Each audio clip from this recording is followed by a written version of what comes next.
Bonjour. Dans cette nouvelle vidéo, et comme promis, nous allons explorer ce qui se trouve réellement derrière cette part qu'on appelle l'auto-saboteur et que j'ai appelée la sorcière Trafalgar en la symbolisant par une poupée.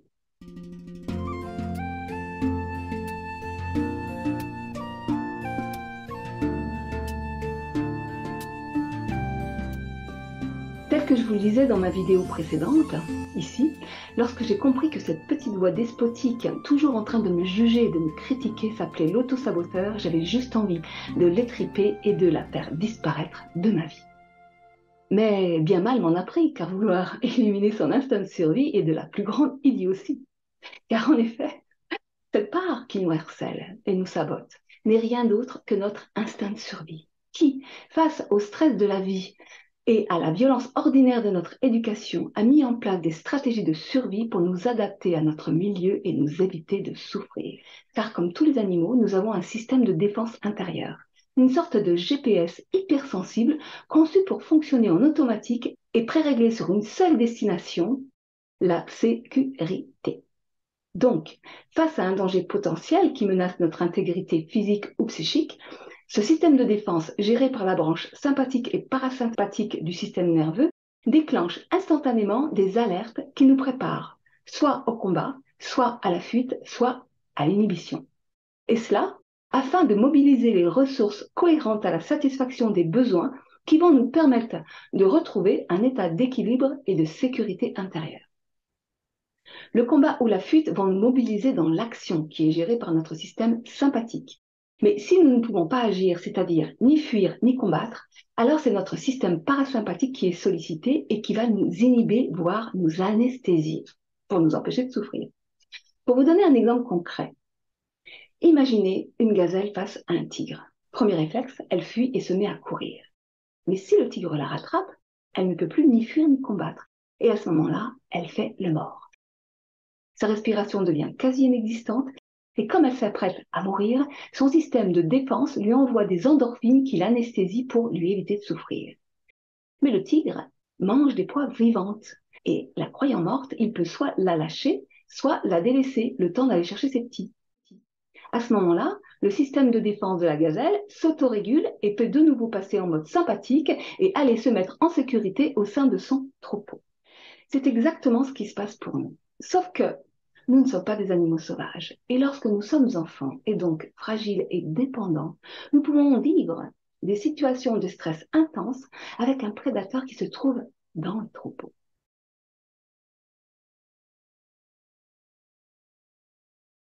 Ou encore, vivre des situations de stress moins intenses, mais si elles sont répétitives, eh bien ça arrive au même résultat. C'est-à-dire, nous nous retrouvons dans l'impossibilité de nous autoréguler pour revenir à un état de relâchement et de sécurité totale.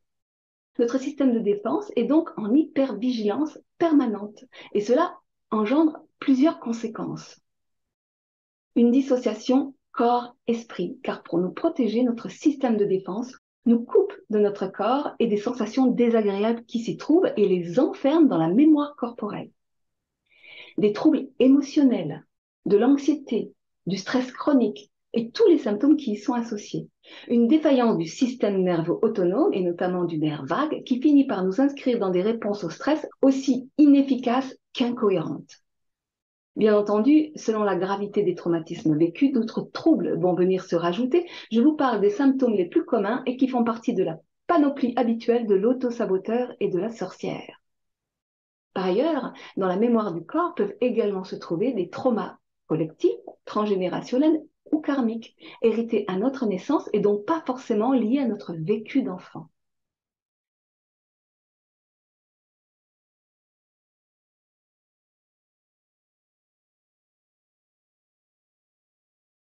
Donc pour résumer, nos réactions inadaptées et nos blocages sont liés à une défaillance de notre instinct de survie qui, pour nous protéger, a fini par se retourner contre nous.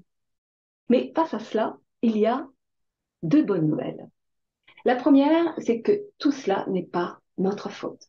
Il ne sert donc à rien de s'autoflageller et de se battre contre notre auto-saboteur, car il est impossible de le contrôler. Et malheureusement, lorsque nous souffrons, c'est exactement ce que nous faisons. Et cela ne fait qu'amplifier le sentiment d'insécurité et le cercle vicieux dans lequel nous sommes déjà.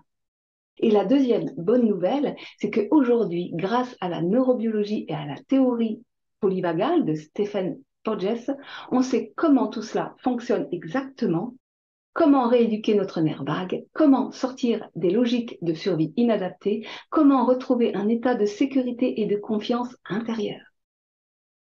C'est génial, non? Enfin, personnellement, j'ai pas attendu la théorie polyvagale pour rééduquer mon nerf vague, car il y a 30 ans, tout simplement, ça n'existait pas. Ceci dit, cette théorie est venue apporter des fondements scientifiques à la pratique que j'ai mis en œuvre pour m'auto-guérir, et en l'occurrence, à travers mes petites poupées. Donc, qui est la sorcière?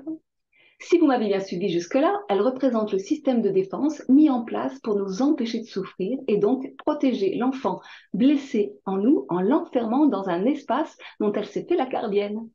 Et plus on l'attaque, plus elle renforce sa garde. Il ne s'agit donc pas de se battre contre elle, mais de faire avec elle, pour rétablir progressivement le lien entre la tête et le corps et libérer toutes les énergies bloquées du passé et qui se trouvent dans l'enfant blessé.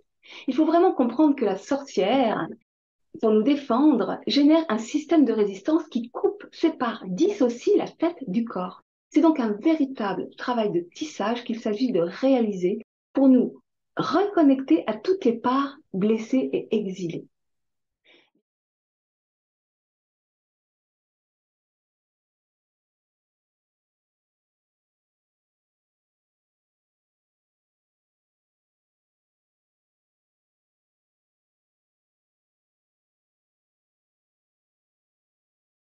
Bien entendu, ce travail a des effets thérapeutiques, mais c'est d'abord et avant tout un travail de rééducation qu'il s'agit de mettre en place et qui ne peut se faire que dans la durée et donc dans la patience et en coopération avec la sorcière. Alors, je vous avoue que le fait de symboliser les différentes parts de soi avec des personnages facilite grandement ce travail et permet d'initier un processus de réparation sans passer par le mental. Car la couture que l'on fait concrètement en fabriquant ces poupées se réalise instantanément sur le plan intérieur. C'est toute la magie de l'art-thérapie. Mais si cela ne vous parle pas, c'est pas grave. Il est évident que vous pouvez y arriver quand même par d'autres moyens. Et dans ma prochaine vidéo, je vous donnerai une clé très concrète pour commencer à élaborer ce tissage intérieur avec ou sans poupée et coopérer avec toutes les parts de vous. Alors, à bientôt. Au revoir et bonne journée.